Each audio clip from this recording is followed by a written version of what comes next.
Lo googleamos antes que tú y aquí te lo explicamos. Un espacio donde analizamos las noticias paso a paso para que estés al día. Dejemos atrás lo aburrido de la información e involucrémonos más. Somos Diana Meneses Y Karina Caballero, estudiantes de Derecho, Relaciones Internacionales y Ciencia Política, y exponemos el mundo como no se había hecho antes. Ya estamos aquí y nos da muchísimo gusto empezar el programa el día de hoy, porque sin duda han pasado unas noticias bastante interesantes a lo largo del mes que no podemos ignorar y tenemos que hacer un énfasis importante, porque el asunto es que se trata de discriminación y puntualmente en la discriminación de género. Entonces vamos a ir abordando un poquito noticias específicamente de CONAPRED, que fue un tema bastante de tendencia en las últimas semanas, pero también sobre la comunidad LGBTI, con un énfasis en la comunidad trans. Y vamos a hablar de las mujeres de Tuxtepec, Oaxaca, que no podemos ignorar. Entonces, no sé, Cari, ¿cómo estás? Me da mucho gusto estar contigo, que haya funcionado la computadora al fin. Cuéntame. Sí, pues muchas gracias, Diana, y gracias a todos los que nos están viendo. Perdón por las fallas técnicas, pero esto de la tecnología es un relajo. E igual, pues, de una vez decimos que el clima está un poquillo nubladillo, lloviendo y así, entonces si hay fallas técnicas, pues bueno, ya escapará de nuestra posibilidad. Pero como bien decía Diana, el día de hoy en Mundo en Corto vamos a hablar de un tema bastante difícil, que es la discriminación y el género. Yo sé que para muchos puede ser como, ay, pero si ya no he hablado de discriminación y de otros tipos de discriminación, etcétera. Y justo ese es el tema, que hay muchos tipos de discriminaciones y se tiene que hablar de cada una para entonces entender qué contextos rodea cada una de estas y así atacar y erradicar todas las formas de discriminación. Como decía Diana, pues bueno, en estas semanas pasaron noticias muy fuertes, el tema del CONAPRED, la renuncia de su titular y por lo tanto el hackeo, o bueno, más bien que la página la hayan quitado de internet, también es como un daño colateral de toda esta situación.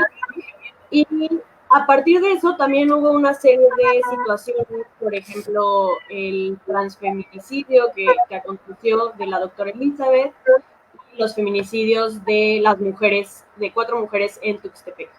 Entonces, pues bueno, si te parece, Diana, empezamos con lo de la CONAPRED. Y podemos hablar un poquito más acerca de qué sucedió con la titular y, pues, en general, qué está pasando ahorita con el CONAPRED.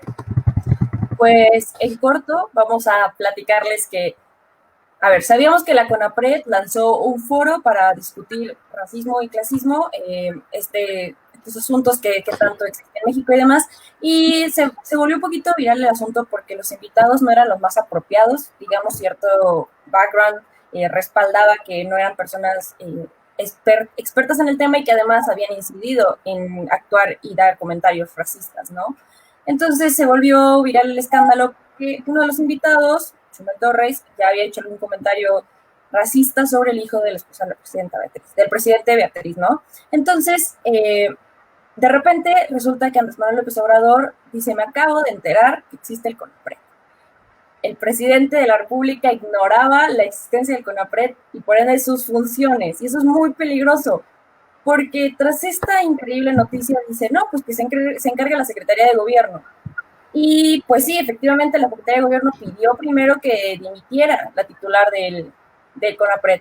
Y entonces, de repente resulta que ahora no fue una orden del gobierno, sino que fue una renuncia voluntaria por parte de Mónica Macice, me parece que se llama, se pronuncia. Y bueno, para empezar, eso es para empezar a cuestionarse cómo es que fue orillada a renunciar, aun cuando los argumentos fueron voluntarios. Y sí, es algo que incomoda totalmente. A la fecha se supone que tenemos 6 candidatas y el proyecto del gobierno es poner en titularidad del consejo a alguna mujer indígena. Entre todas las candidatas hay 4 que destacan con mayor énfasis y al final de cuentas, como este consejo nace de una ley que se decretó en el 2003, sí en la ley está formulado que será el presidente quien tenga la última palabra, a fin de cuentas, ¿no? Así es. Como bien mencionaba Diana, pues hay que hablar un poquito como de cómo está conformado el CONAPRED ante la Administración Pública Federal y pues precisamente surge a partir de que por la ley federal para prevenir y eliminar la discriminación, se le da su origen como un organismo descentralizado, entendiendo que el hecho de que sea descentralizado implica que tiene patrimonio y, bueno,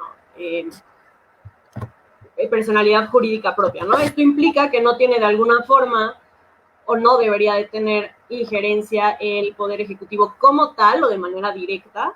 Y precisamente todas estas figuras, Diana también nos podrá platicar un poco, pero el hecho de hacer estas figuras y que la ley las contemple es que no dependan directamente del juego político o de las relaciones políticas que se estén dando en ese momento.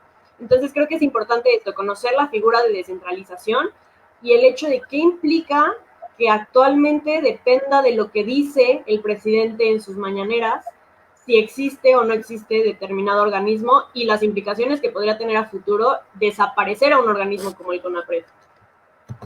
Sí, como dices, Cari, es súper peligroso porque hablando de estos fundamentos legales que prueban que como institución está clasificada de una manera, entonces se entiende que el presidente tiene o no cierta responsabilidad sobre ella y demás, pero el asunto es que la responsabilidad que tiene el CONAPRED es muy importante. Lo que hace la CONAPRED es hacer sí investigación, sí fundamentar ciertas decisiones de políticas públicas, hacer medidas, acciones, además de impulsar la inclusión, todo con el propósito de combatir la discriminación. Y como mencionaba al principio Karina, es que la discriminación tiene 1000 formas de materializarse. Puede ser racial, puede ser de clase, puede ser de género, como lo vamos a ver el día de hoy, entre muchas otras variantes. Y eso es muy peligroso que vayan a desaparecer. Un comentario que es bastante incómodo que dio el presidente es que se crearon este tipo de, porque sí, existen varias instituciones, consejos y demás que surgieron a través de leyes, y él hace esta puntualización de decir que son burocráticas, que si él enlistara todas las instituciones que se formularon así como de la nada, sería hasta absurdo. Y a mí me parece muy curioso porque pues él fue quien impulsó este instituto para devolver lo robado al pueblo, ¿no? Entonces, tienen una razón de ser. Creo que nadie se saca de la manga una institución y recordemos que las instituciones son súper importantes. En lo personal, yo valoro muchísimo las instituciones porque me parece que son el balance perfecto para concentrar los intereses de la población. Y el interés puede ser no común, pero sí beneficia a una población que lo requiere y es mayoritaria. Y eso es lo peligroso de que desaparezca o que le resten poder. Estamos en unas circunstancias en que la discriminación es lo que más se vive. Las desigualdades están a todo lo que da y se pierden vidas por ello. Y si no se empodera a esta institución y por el contrario se le resta poder, ¿quién va a estar de por medio para cuestionar las acciones del gobierno? ¿Quién va a estar de por medio para decir, oye, estas son nuestras cifras, te recomendamos que pase esto? Porque si no, vamos a seguir en las mismas circunstancias, ¿no? Efectivamente, y como lo dices, en un país como lo es México, que estamos llenos de desigualdades por distintas características, hay grupos muy vulnerados porque los atraviesan muchos tipos de desigualdades y de discriminaciones. Es realmente lamentable que el presidente haga esta alusión al CONAPRED como si fuera algo menor, como si fuera un organismo solo de adorno. Claro que tiene críticas, claro que hay muchas cosas que mejorar, pero de eso a desaparecerlo me parece realmente, pues, catastrófico, y lo podemos ver en algo tan simple, tan burdo, tan superficial como lo que sucedió para la elaboración de este programa, ¿no? Vamos a hablar de temas de discriminación de género y pues obviamente nuestra responsabilidad de recabar datos y evidencia pues oficial. Intenté buscar algo y no se puede porque la página está tirada por todo el tema de anónimos, etcétera, pero algo tan sencillo como buscar información oficial, que bueno, por sí las cifras no son totalmente transparentes, pues, reflejo de lo que sucede, pero sí te da una idea de cómo está el panorama y ni siquiera eso se pudo hacer. Entonces, ahora no nos vayamos más allá. Cuando se tiene que actuar, cuando las autoridades tienen que hacer algo respecto a estas discriminaciones para entonces sí eliminarlas, y no se puede porque no hay datos que verifiquen que realmente estamos viviendo discriminaciones y desigualdades en nuestro país. Claro, la realidad es esa, desde el estudio de la política pública, un problema no se puede combatir si no se conoce y se focaliza. Y no existe esa focalización si nadie lo ha estudiado y si no existen las cifras correctas. Entonces es el principal reto. Y cuando hablamos de qué es lo que hace la CONAPRED, como mencioné anteriormente, primero es combatir la discriminación. Y la discriminación se debe entender como esta práctica de rechazo y odio que clasifica a ciertos grupos sociales o personas para rechazarlos, para oprimirlos y para segregarlos. Y no hay manera de que el odio deba ser tolerable, en ningún sentido, y eso es súper importante. Cuando estamos hablando de género, para ir introduciendo un poco el tema, lo que vamos, es que el género sí es una construcción social. Estamos súper encasillados desde que chicos nos enseñan que biológicamente existen hombres y mujeres, ¿no? XY y demás. Y estamos en esas casillas de que naces de una manera y demás. Pero el género es aquella construcción que nos dice que existe lo femenino y lo masculino. Ahora, de nuevo, es encasillar en que existe solamente una manera de ser mujer y una sola manera de ser hombre. Y hoy en día, y en toda la historia, han existido distintas maneras de expresarse. El género no tendría que significar opresión, no tendría que significar una sentencia, que hoy en día sigue significando una sentencia para muchísimas personas que salen de la norma social que hemos construido. La expresión de género puede ser de distintas maneras para muchísimas personas. Yo, siendo Diana, nacida mujer, puedo sentirme identificada con ciertos aspectos masculinos y seguir diciéndome mujer, porque así me identifico. Y por eso no tendría por qué encasillarme entonces en decir, es que entonces es rarita, no es normal y demás. Y en lo personal creo que comparto esto con Karina, tuvimos una conversación antes de desarrollar el programa. Las redes sociales se han llenado de tanto odio que hasta parece normal decirlo porque creen que es una opinión seria y que es justificable. Y la realidad es que no.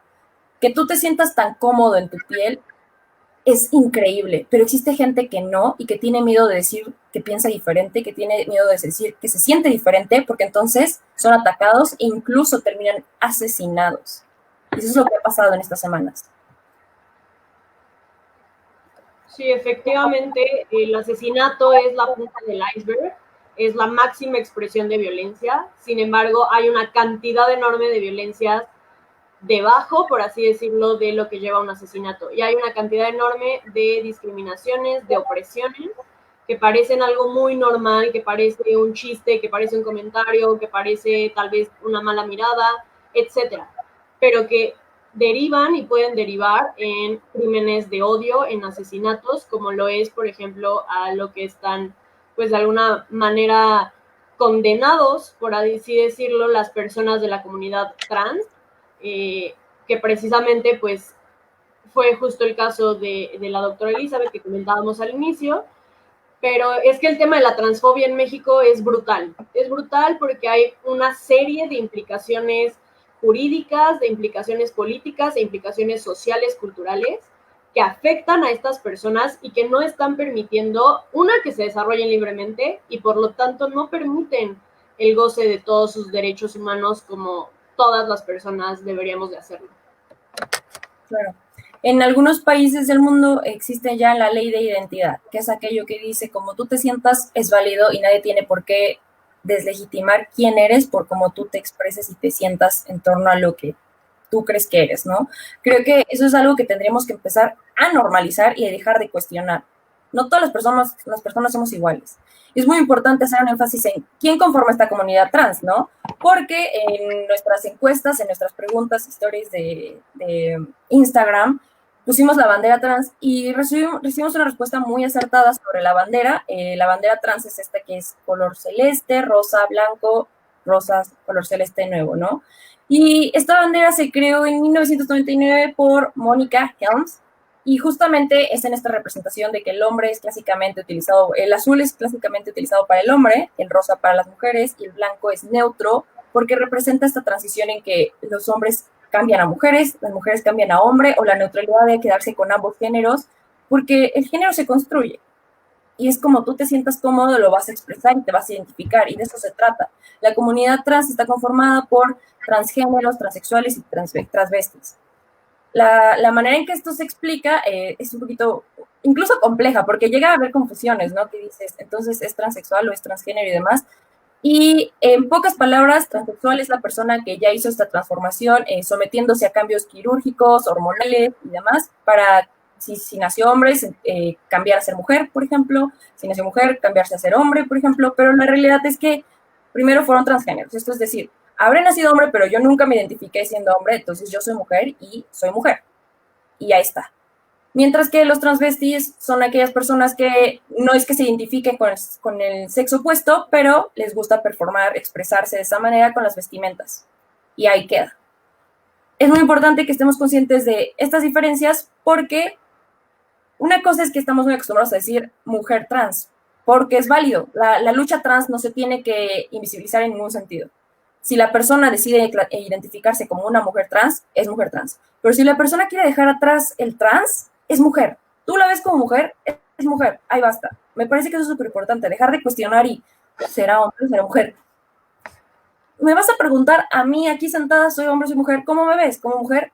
Y te pido que me digas Diana, ella, y te refieras a mí en esos sustantivos. Así soy, mujer. Y no tendría que ponerse en tela de juicio quién soy. Y eso es algo que hacemos con aquellas personas que tienen una identidad distinta a la cis, que es este binario hombre-mujer, y te quedas con eso. Desde ahí creo que es importante que cuestionemos qué tan injusto es que México permanezca siendo el segundo país más letal para la comunidad trans en toda la región, solamente detrás de Brasil. Sí, así como lo dices, México segundo lugar con más transfeminicidios, si se le puede decir. Claro que dejan de lado a los hombres trans, que también han sido asesinados precisamente por esta razón. Y bueno, es una pena que la estadística de vida de una mujer trans en México sea de 35 años. Es su edad promedio de vida, mientras que una mujer cisgénero es cerca de 70 y tantos años, ¿no? Entonces realmente es lamentable la cantidad de odio y de transfobia que existe en nuestro país hacia estas personas. Insisto, el asesinato es la máxima expresión, pero viene desde el no identificar la diferencia entre un transgénero, un transexual, un transvesti, e incluso no identificar esta diferencia respecto a otras disidencias sexuales, ¿no? Solemos encajonar a todos en la comunidad LGBTIQA o más, pero normalmente, o sea, se encajonan ahí, por así decirlo, precisamente porque es diferente a esta normativa, pues, hetero cisgénero, ¿no? Entonces son distintos a eso, a lo que entre comillas estamos acostumbrados. Sin embargo, es importante mencionar que la homosexualidad, el lesbianismo, la bisexualidad son orientaciones sexuales, no una identidad de género. Mientras que los transgéneros son precisamente la identidad de género, no identificarte con el género, con el sexo que se te impuso al nacer. Entonces, pues precisamente en esto que comentabas de que muchas veces es la sociedad la que te dice, bueno, pero es que yo no te veo como mujer, entonces no te voy a hablar como mujer, a pesar de que tú nos solicites que te hablemos como mujer o nos refiramos a ti en el sexo femenino, pues ahí entra precisamente la importancia del Estado y de la rectificación que se le da a la identidad de género, que tristemente en México está muy, muy, muy, pues digamos lo que atrasada, porque precisamente pues no fue hasta el 2015 que dejó de ser un procedimiento judicial y pasó a ser un procedimiento administrativo el hecho del cambio de género en tu acta de nacimiento. Un procedimiento judicial implicaba que tú tuvieras que ir ante un juez, que se hiciera todo un juicio con pruebas, con testigos, con personas que acreditaran que llevabas X cantidad de años viviendo de una determinada, de un determinado género o del otro, para que entonces el juez acreditara si eres mujer u hombre. Entonces esto claramente era una discriminación y bueno, pues hubo una serie de litigio estratégico alrededor de esto hasta que llegó a la Suprema Corte de Justicia y entonces a través de una contradicción de tesis se resolvió que debía ser un procedimiento administrativo. Sin embargo, la legislación estatal de muchas entidades en México siguen todavía contemplándolo como un procedimiento judicial. Obviamente, pues las personas que requieran de esta protección de la ley pueden acudir a un amparo, pero ya sabemos que eso implica pagarle un abogado, implica tiempo, implica el trasladarte de aquí para allá, etcétera, etcétera. Entonces, definitivamente todavía estamos muy atrasados en ese tema en cuanto a lo legal, hablando también, por ejemplo, de que no existe la tipificación de los homicidios por transexualidad o transgénero, entonces a todos los homicidios que hay de estas personas o todos los asesinatos se les sigue encajonando como homicidio o feminicidio, sin tomar en cuenta que a través de los activistas y de las notas periodísticas, etcétera, que se han involucrado en este tema, pues se ha demostrado que hay un mayor odio, un mayor ensañamiento, mucho más crueldad en los asesinatos de las personas trans que de las personas cisgénero e incluso de los mismos feminicidios. Todo lo que acabas de mencionar sobre todo esto del proceso judicial que antes era necesario es algo que yo ignoraba y sabía que era difícil, pero no me costaba saber qué tanto.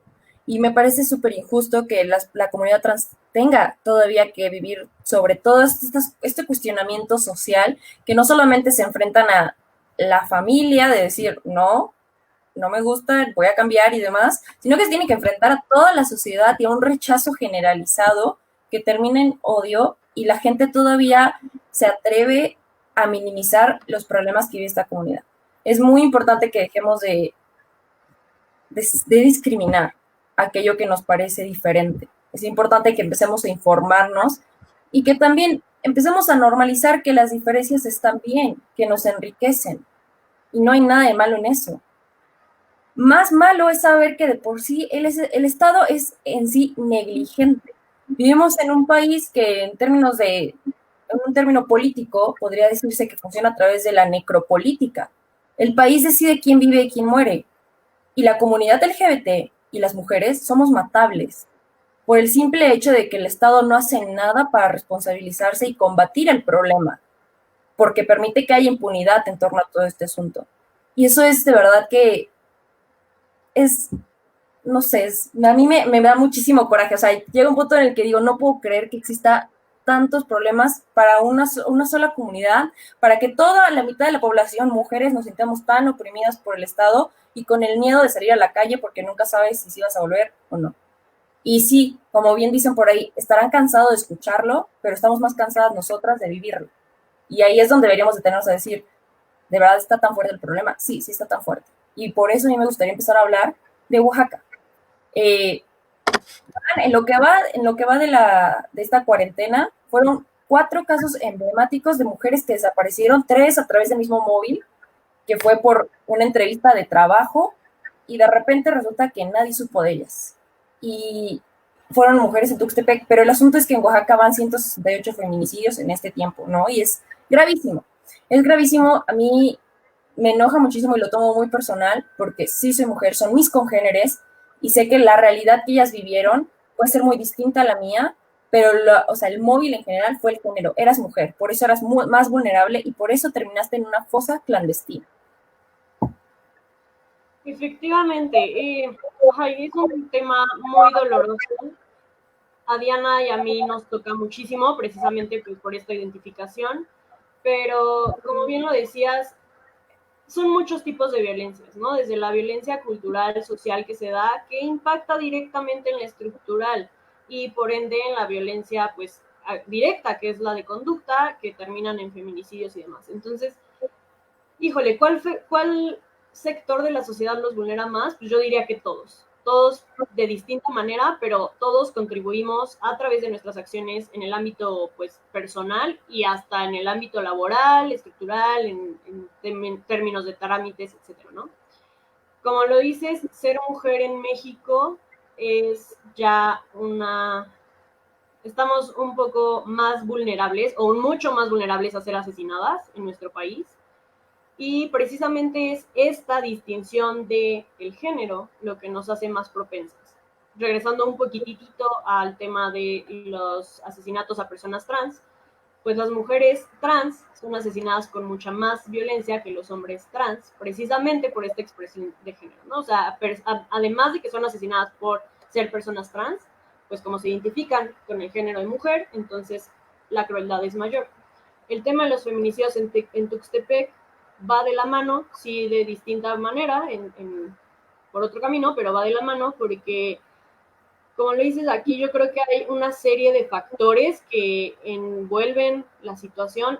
Incluso yo me atrevería a hablar de red de trata, de explotación sexual, porque podemos ver que Tuxtepec es una de las regiones con más explotación sexual infantil de niñas y niños. Estas mujeres sí había una mayor de edad, pero si no mal recuerdo había 2 menores de edad, de 17 años me parece. Entonces, y ya era una oferta laboral. Yo estoy metida en el estudio del tema de trata y de verdad que los datos de las notas y así a mí me señalan, digo, no ha sido abiertamente declarado por ninguna autoridad, pero sí me atrevería yo a decir que probablemente haya algún aspecto de trata sexual en torno a esta situación. Y obviamente, pues de ahí se desencadena todos los feminicidios que comentas, mujeres que fueron desaparecidas, 4 mujeres que desaparecieron, y posteriormente, pues fueron encontrados los cuerpos de mujeres, todavía me parece que hay 2 que no se han identificado con las personas desaparecidas, pero que probablemente sean los cuerpos de estas mujeres. Sí, y hay que mencionarlas. Al momento son 4, porque fueron 3 cuerpos que encontraron en la fosa después de que a Omar N. lo atraparon pues como el responsable y de Cassandra. El resto de las 3 mujeres es Fátima, Isabel e Itzel. 4 mujeres menos en nuestro país, 4 víctimas más de feminicidios. Y sí es duro, vaya, sí es duro porque las cifras no son nada positivas. Y esto nos habla de que, sí, como dices, Karina, puede ser un problema gravísimo de trata. Y entonces, si el tema de hoy es discriminación, ¿por qué podríamos poner de la mano que la trata sucede y por qué discriminación van de la mano, ¿no? Y yo me atrevería a decir que es porque, para empezar, la pobreza se encuentra feminizada. Es decir, siendo mujer, es más probable que tengas pocos recursos o que no tengas maneras de generarlos, que no tengas empleo o que tengas este techo de cristal. Y estos son asuntos de discriminación. A consecuencia de esto, las mujeres entonces se ven en las condiciones o se ven orilladas a admitir trabajos que no encuentran ni siquiera, vaya, bien reglamentados, a arriesgar su vida a salir a una entrevista de trabajo y a no volver. Esto es lo que sucedió. La discriminación sí mata. Y si no somos conscientes de que se tiene que permitir, o que más bien, de que se tiene que combatir, que tenemos que ser más inclusivos y de que a cada persona, sin importar su sexo, género, expresión e identidad, tiene que ser respetada con igualdad, esto sucede. Que lo normalizamos y que creemos que está bien que existan personas con más poder y más privilegios que otras, cuando la realidad es que no. Aquí nos preguntaban, ¿cuál es la mejor manera de apoyarlos en su lucha? Quiero creer que se referían a la comunidad trans, y me parece que es esto, dejar de hacerlos diferentes, porque es muchísimo cuando empiezas tú a hacer esto, yo soy de esta manera y tú punto y aparte, y a ti que te pase lo que sea, punto y aparte, como no eres como yo, a mí tampoco me importa, no me voy a involucrar, es muy tu problema. Hacer diferencias es empezar a hacer esta segregación, polarización y dividirnos, empezar a creer que está bien, que también la justicia sea diferente y funcione diferente para ellas y ellos, como sea. Eso es muy problemático. Empezar a respetar la identidad de cada persona y empezar a darle lugar a cada persona como lo que es, una persona, un ser humano que merece de verdad todo el respeto y toda la justicia y que no merece que el Estado cierre carpetas y carpetas y carpetas, porque es mejor dejar de contar o nada más enumerar que empezar a nombrar cuántas personas nos están faltando y que detrás de cada persona, como siempre nos dice Cari, existía toda una vida que se perdió, ¿no? Sí, efectivamente, Diana. No, ya ni sé qué agregar. Pero precisamente es eso. O sea, yo creo que el derecho a la no discriminación, me atrevo a decir que es el derecho que más se repite en nuestro ordenamiento jurídico, en constitución, en leyes. Lo podemos encontrar casi cada 3 artículos, vas a encontrar algo respecto a la no discriminación. Ahora, ver eso llevado hecho a la realidad, creo que hay un trecho enorme que nos falta demasiado por recorrer. Porque ni siquiera las mismas leyes van directo a eso, porque ni siquiera los mismos jueces se atreven a tomar una decisión, sino que se esperan a que escale a la Suprema Corte de Justicia de la Nación para que entonces sí juzguen en cuanto a perspectiva de género y en defensa de los derechos humanos.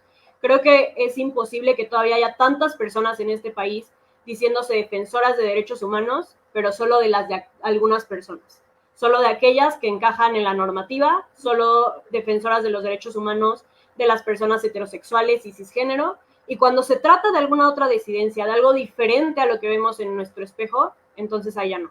Y entonces ahí vamos a replantearnos si tienen derecho a tener una identidad o no. Porque, ¿qué pasa? Ok, pueden hacer un acto administrativo las personas trans para cambiarse, pero en lo que cambian de un acta de nacimiento a otra, que nuestro sistema lleva más de 10 días, porque la burocracia es tremenda en México, esos 10 días no existen. Son 10 días que no existen en nuestros registros, que pueden morir y va a ser muy difícil encontrar de quién era, cuál era la identidad de esa persona.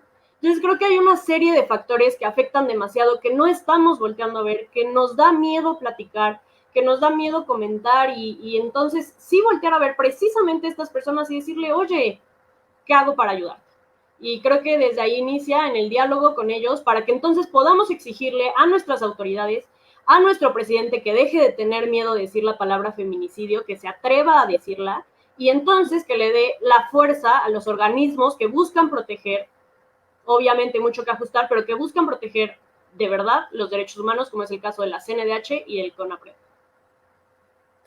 Me encanta cómo terminas, estoy muy de acuerdo contigo, creo que es importante empoderar las instituciones que tienen la capacidad de marcar la diferencia porque hacen falta, como nos estamos dando cuenta. México es un cementerio, están pasando muchísimas cosas que demuestran que la discriminación mata en cuestiones de género todavía más y me parece que es importante que dejemos de invisibilizar aquellos problemas que no nos afectan en lo personal, porque eso nos hace bastante egoístas y la sociedad lo que necesita es que empecemos a ver por los demás y que empecemos a nombrar las cosas por lo que son, como bien mencionas. Y sí, justamente, marquemos la diferencia informándonos y tratando de abrir un poco más nuestra mente para entender que las diferencias no se enriquecen y no son un obstáculo para nadie. Así es, pues muchísimas gracias, Diana, gracias por siempre contribuir a estos tipos de diálogos que es necesario que se hable. Les damos las gracias a todos los que nos escucharon, a los que nos están escuchando a través del podcast y de verdad les agradecemos el que tengan un interés en este tipo de temas porque poco a poco vamos a contribuir al cambio que ya necesita México y hacer un mundo mucho mejor para todas y todos. Entonces, pues bueno, los invitamos a que nos sigan en las redes sociales, nos escuchen a través de las plataformas de podcast y nos vemos el próximo jueves a las 8 de la noche. Que estén muy bien. Nos vemos. Bye, Cari.